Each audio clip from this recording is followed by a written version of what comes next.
All right, hello class. Happy Friday. I am in the building today, but I am doing training as I told you before. So Mr. Bankhead is here to sub for you, but I wanted to give you a little rundown on some of the specific heat problems we didn't quite get to the other day. So our goal for today, we are going to define heat and calculate the amount of energy needed to heat a substance within 80% accuracy. That's our goal. We want to master that.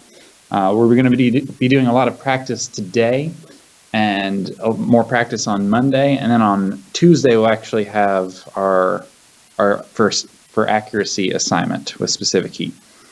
So we're going to do this video first. All I ask, though, is that you write down these examples in your notes so you know how to solve them. There are 4 different types of problems dealing with specific heat. We're going to work through all 4, and then you'll get a worksheet that is just like that, and you'll have to solve kind of similar to these examples here. Okay. So at certain points, I will tell you to pause the video, and when you pause the video, that just gives you time to write it down. Once everyone's written it down, then we can move forward, and then you'll have some time at the end of class to work on the assignment. Okay. So our first example. How many joules of heat are required to raise the temperature of 550 grams of water from 12 degrees Celsius to 18 degrees Celsius? All right, so the equation for all of these problems that we're using today is Q equals MC P delta T. The CP is your specific heat, M is your mass, and delta T is your change in temperature. Remember, when we're talking change in temperature, we're talking about the final temperature minus the initial temperature. So one of the things I like to do, I like to identify all of my variables. So my M, whenever we're looking for mass, we're looking for a unit of grams. So in this problem, we've got 550 grams. That is my mass. Whenever you see G, that's a big tip that we're talking about mass. My specific heat, they give it to us. That is our specific heat for water, 4.184, and then that unit is joules divided by grams times Celsius.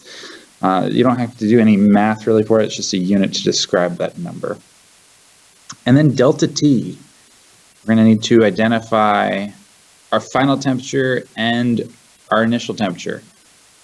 So if we read carefully, it says we're raising the temperature. So if we're raising the temperature from one point to another, this is our final temperature here, 18 degrees. So we can plug that in, 18 degrees. And our initial temperature, this is our starting point, 12 degrees. All right. So we got 12.0 degrees Celsius. I should have put 18.0 degrees Celsius, I'm sorry. 18.0 degrees Celsius. Sweet. So if you go ahead and do your subtraction, 18 minus 12, my calculator will turn on. 18 minus 12, you should be able to do that in your head, but it is 6, just checking for ourselves. So we've got 6 degrees Celsius. All right, and that is delta T. So ask yourself, what am I trying to solve for, and do I have all my variables? Whenever you see this unit of joules, that means we're talking about our Q value. So our Q, that is our heat. So we're trying to figure out what our heat is. This is what we don't know, right? But we have our mass, which is good. We have our specific heat, and now we have our delta T. What should we do? We should plug in and solve. So Q is equal to 550 grams. When you do these problems, make sure you show all of your work because you get points for both the work and the answer. It's not just about the correct answer. I want to see your work. There are times you can get partial credit for showing your work even if you have the wrong answer. Okay? And 6 degrees Celsius. So there's no order of operations that we have to worry about for this version because we're just multiplying straight across. So you can plug those into your calculator. So we have, going back to my calculator, we've got 550 grams times 4.184 joules per gram Celsius times 6 degrees. Okay? And I get 13,807.2 joules. So we're going with the exact answer, 13,000, what did they say, 807? 807 joules. You don't need the decimal point. We like to go with whole numbers of joules here. So we've got 13,807 joules was our answer there. Pretty straightforward. Go ahead and pause so that you can finish copying down the work. I know that was a quick run through. When everyone has finished writing this down, we can move on to the next example. Okay, on to the next example. 8,750 joules of heat are applied to a piece of aluminum, causing a 56.0 degree increase in its temperature. The specific heat of aluminum is 0.9025 joules per gram times degree Celsius. What is the mass of the aluminum? Okay, so let's check to see what we have. First, if we see joules, that tells us we have our Q value. Okay, so we have our Q value. We have our specific heat. This is Cp. And then they tell us that we increased our temperature by 56 degrees. So sometimes when they give you the problem, they may only give you one temperature value. In this case, if we read our context clues, this is an increase, which means it is a positive change in temperature. So delta T is 56 degrees. If they give you two temperatures, you'll likely have to do the subtraction like we did in the last problem, where it was delta T equals TF minus TI. But in this one, they tell you that it's a change of 56 degrees Celsius. Okay. So the question is, what am I looking for? Let's go back and read the question. It says, what is the mass of aluminum? What variable is that? That should be M. So I always circle the variable I'm looking for, because when I want to solve this equation algebraically, I want to get that value by itself, that variable by itself. So when I do that, if I want M by itself, what do I need to do? I need to divide both sides of my equation by what's left over. So by dividing both sides of my equation by Cp times delta T, these two things would cancel out, and I would be left with M is equal to Q, and it looks like an 8, sorry. It's equal to Q times my specific heat times delta T. Okay. When we rearrange our equation, we can plug in our values. We have our amount of joules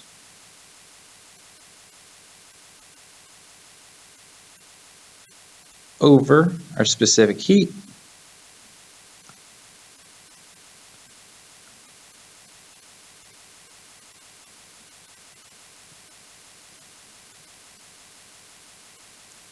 and then our temperature. So there's a reason we wrote all of our units in here. When we multiply numbers times our specific heat, it's got this funky bunch of units here because we want those units to cancel out to give us what we want. In this problem, I've got joules and joules that would cancel out, and I've got Celsius and Celsius. If I look to see what's left, I would get an answer in grams. When I get that answer in grams, that is my mass. So let's put this thing in the calculator. I have the top of my fraction.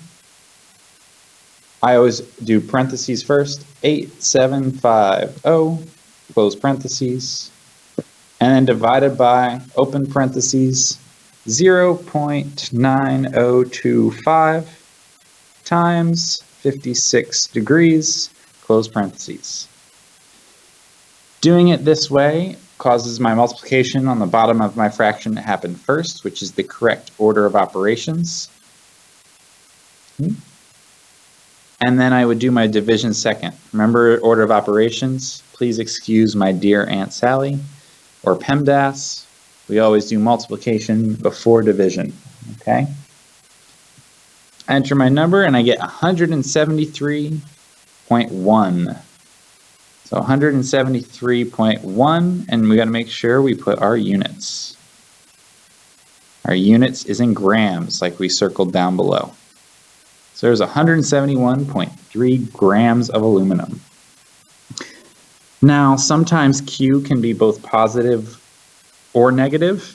In this case, Q, the 8,750, is positive. It's positive because we're adding heat, we're applying it.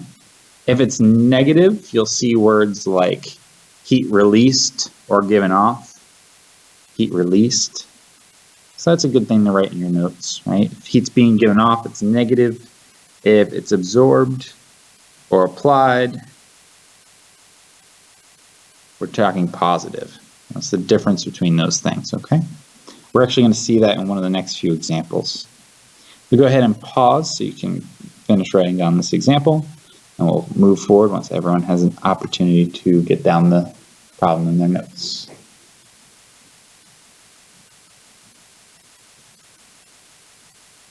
Okay, on to the next one. This time we're determining the specific heat of a certain metal. If a 450 gram sample loses 34,500 joules, and its temperature drops by 97 degrees. All right, so we have a couple of key words here. When we see the words loses and drops, those are keywords that we're looking at negative values, right? Negative numbers. If we see things like gains or increases,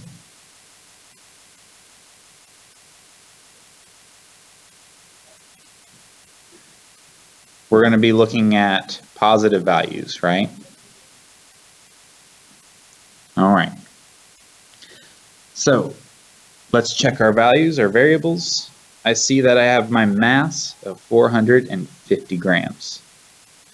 I see my temperature is 97 degrees, my change in temperature.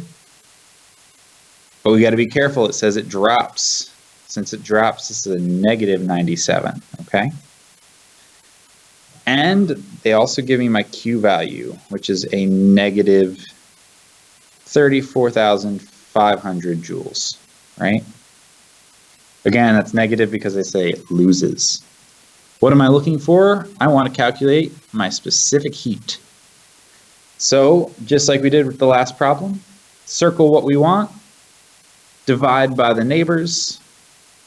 So MC delta T we have already, so we want to divide both sides by the neighbors. M cancels out, delta T cancels out on the right side.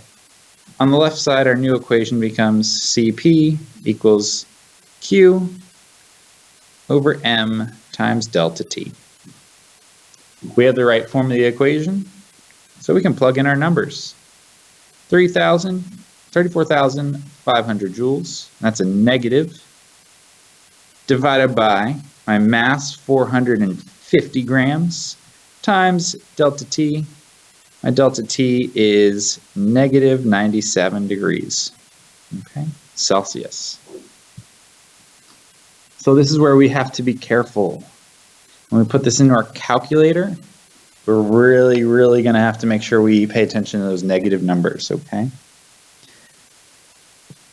So, open parentheses, negative 3,000 or 34,500, close parentheses. Then we divide by 450. Oh, we open the parentheses first. 450 times negative 97 degrees. Close parentheses. Let's double check. Those are my numbers. Okay.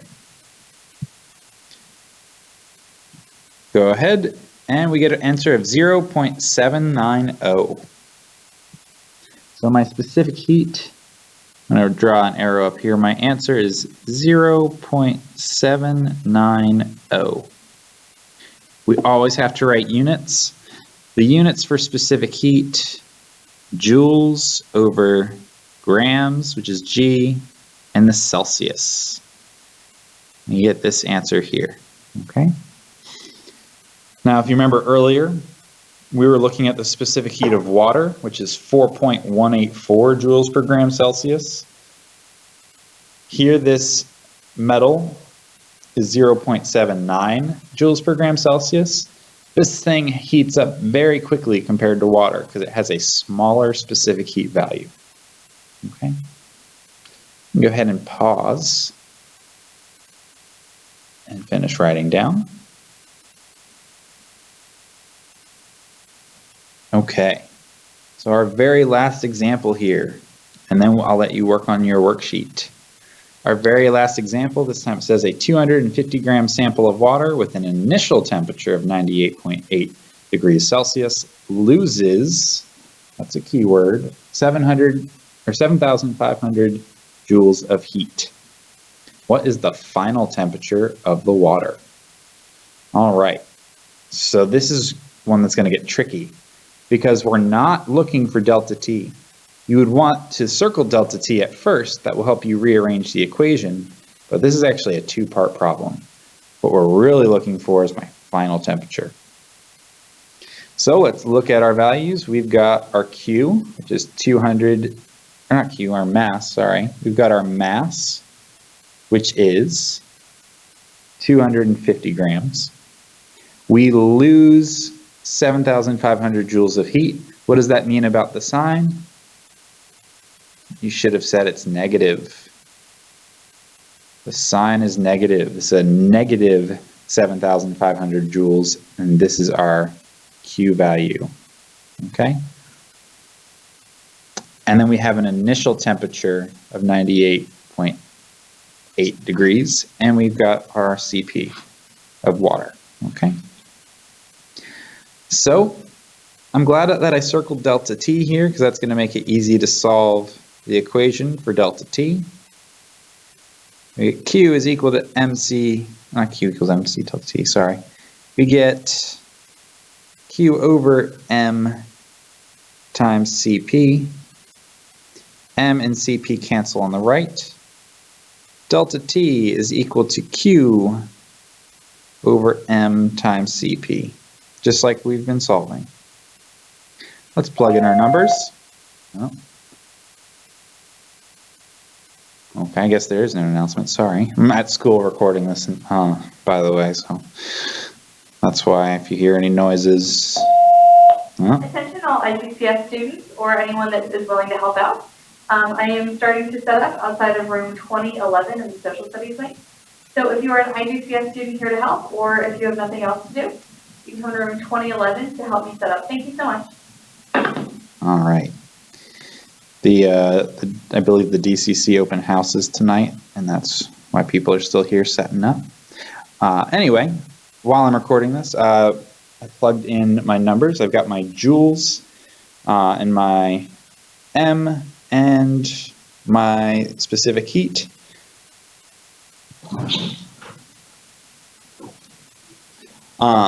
With my specific heat, I can put that in my calculator, and I've got negative 7,500,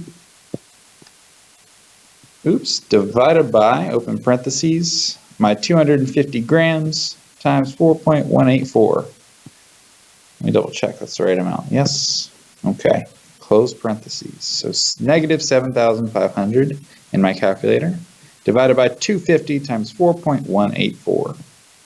And I get a negative 7.17. Okay. That is okay. You're allowed to have a negative temperature change. All right. This is our delta T, right? If The issue is we want to know what the final temperature is.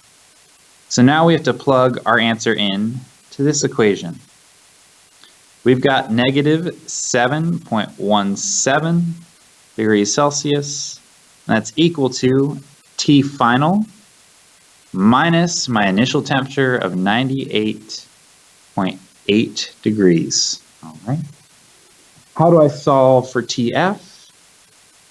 Well, that's easy. This one's dealing with subtraction. So I need to add 98.8 degrees to each side. So 98.8, oops. So I add 98.8. 98.8 plus a negative 98.8, this cancels out. And I end up getting 98.8 plus negative 7.17. And I get 91.63 degrees. So 91.63 degrees Celsius. I'm going to write that down here and circle it. My final temperature, 91.63 degrees Celsius. Let's think about this for a minute. If I lose heat, what does that mean about my temperature? Would you expect this object to be hotter or colder if it lost heat? Well, we've all lost a lot of heat lately, right? We've had some cold days outside. It is colder. This number makes sense because we lost heat and therefore the temperature dropped. So this is our final temperature. So it's a two-part problem here. With that two-part problem, we have to do our Q equals mc delta T part first, then plug it back into our equation for delta T to find our final temperature. This type of problem is exactly what we are going to do in our lab next week on the red hot penny. And we're going to heat our penny up and we're going to find out exactly how high that penny got. So it's very similar type of problem there. Okay, that is all for today. You can pause on this point right here and make sure that you are finishing writing down all of your work. So pause for a second. Okay, when you unpause, here we are. There's a specific heat calculations worksheet you may work together, and it is a practice assignment. Please turn this assignment into the bin at the end of the class, even if you are not finished. Make sure your name's on it. I want to see your progress. I will return it on Monday, but I want to see how you did with this video lesson and then applying those ideas in the video lesson. Okay. Have a great weekend, and I will see you on Monday.